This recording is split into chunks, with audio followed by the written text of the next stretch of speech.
Hi everyone, welcome to week 4. We have a pretty light week this week. This week we have a quiz and a discussion board. We do not have a simulation this week. Instead we watch a video. So let's go over our discussion board because I think, by week 4 you figured out kind of the quiz and how that works. We're going to look at the Federal Reserve and how it controls the money supply. There's a video you watch right here. It'll be linked in the discussion board instructions.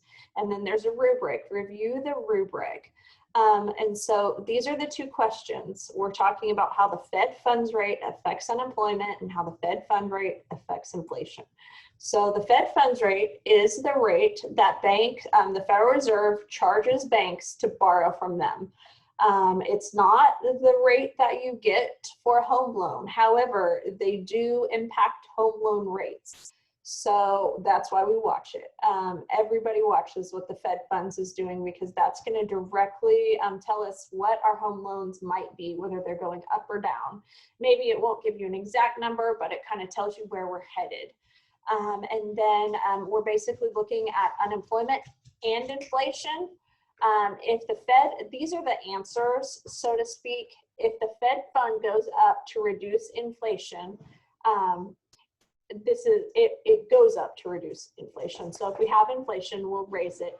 It also can cause an increase in unemployment and a decrease in GDP. So these are the things that happens when the Fed fund goes up. These are the things that happen when the Fed fund goes down.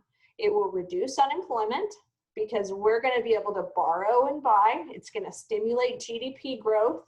It can also create inflation, especially if it's too low for too long or if it's low during a time of expansion.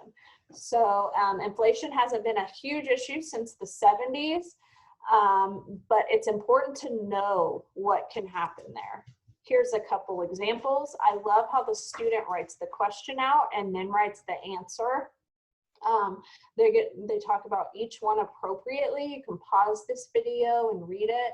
And here's another one, also same thing, discuss where they found the information and discusses how that impacts you on car loans, home mortgages, credit cards, that sort of thing.